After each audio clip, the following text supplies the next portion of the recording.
Akhirnya, dengan sikap kesombongan dan keangkuhan Cina terhadap beberapa negara di dunia saat ini, membuat Cina seakan terjebak di dalam sebuah lubang yang telah dibuatnya. Bagaimana tidak, saat ini Cina ibaratkan negara yang berdiri sendiri, sebab berbagai negara-negara dengan kekuatan militer terbesar hingga negara berkembang di dunia telah mengutuk aksi arogansi Cina dengan klaim sepihaknya di beberapa titik wilayah persengketaan. Selain itu, Cina juga saat ini seakan telah terkepung dengan 3 negara besar di dunia, dengan negara kekuatan militer yang masuk 10 besar dunia, seperti Jepang yang berada di urutan ke-6 dunia setelah Prancis, India, Amerika Serikat, dan beberapa negara-negara di kawasan Asia Tenggara, dengan berbagai macam cara yang dilakukan Cina saat ini untuk semakin memperluas wilayah kekuasaannya dan melakukan aksi klaim sepihaknya. Memang tidak bisa dipungkiri jika sikap Cina yang semakin arogan terhadap negara-negara yang berbatasan langsung dengan Cina memicu konflik baru dan situasi perdamaian di Asia semakin tidak terkendali.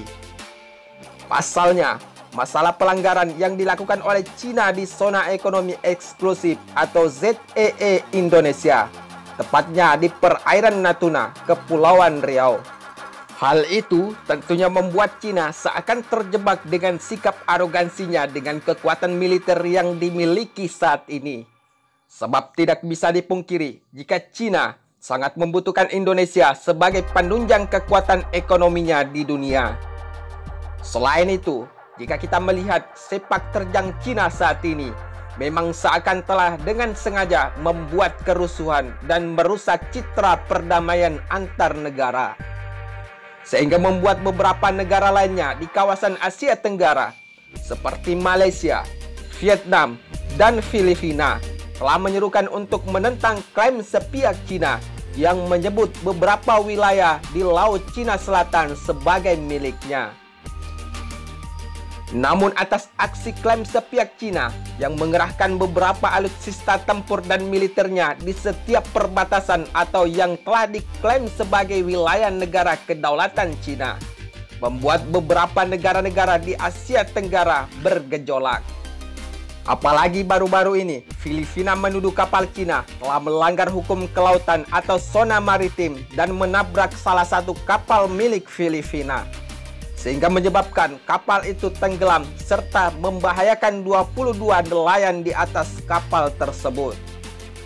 Seperti yang kita ketahui sebelumnya, jika klaim sepihak Cina di Laut Cina Selatan bukan hanya terhadap wilayah zona maritim Kepulauan Spratly Filipina, tetapi Cina juga telah mengklaim wilayah zona laut maritim Kepulauan Paracel milik Vietnam sebagai wilayah kedaulatannya, sehingga membuat hubungan antara Vietnam dan Cina saat ini memang semakin tidak terkendali. Sebab kedua negara ini saling klaim dan sama-sama menggunakan militernya sebagai solusi di dalam menghadapi konflik di Kepulauan Paracel, yang saat ini telah dibangun sebuah pangkalan militer Cina.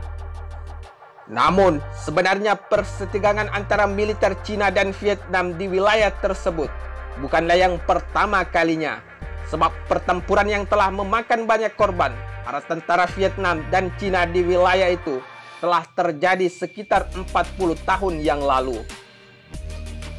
Jika Cina dan Vietnam tetap saling mempertahankan klaim sepihak serta tidak menempuh jalan damai sebagai solusinya, dan bukan tidak mungkin pecahnya peperangan baru akan terjadi. Namun sikap arogansi Cina terhadap wilayah-wilayah laut kemaritiman negara tetangga tidak sampai di situ saja. Sebab persitegangan yang juga sudah terjadi di beberapa tahun yang lalu hingga saat ini antara Jepang dan Cina juga semakin memanas saat ini. Hal itu terbukti ketika kepolisian Jepang semakin meningkatkan pertahanan di pulau-pulau kecil yang ada di Laut Cina Timur, yaitu sebuah kawasan yang dipersengketakan dengan Cina beberapa bulan yang lalu. Namun Jepang yang juga sebagai salah satu negara superpower tentunya tidak akan tinggal diam begitu saja dengan sikap Cina yang menganggap beberapa titik-titik tertentu milik Jepang dicaplok begitu saja. Apalagi Cina adalah salah satu negara jajahan Jepang. Sehingga Jepang menanggapi situasi Laut Cina Timur adalah sebuah masalah darurat yang berkaitan dengan kedaulatan negaranya, dan Jepang membangun sebuah unit kepolisian khusus yang dilengkapi dengan senjata otomatis sebagai bentuk perlawanan terhadap Cina yang suka asal main caplok-caplok saja. Namun pasca Jepang memperkuat alutsista tempurnya di sekitar perbatasan Kepulauan Senkaku Jepang, Cina masih saja kerap melakukan aksi provokasinya, sehingga situasi wilayah tersebut masih dalam pengawasan atau zona non-operasional. Namun lagi-lagi sikap arogansi Cina saat ini tidak sampai di situ saja, dan Cina seakan menganggap kekuasaan dan kekuatan adalah segalanya.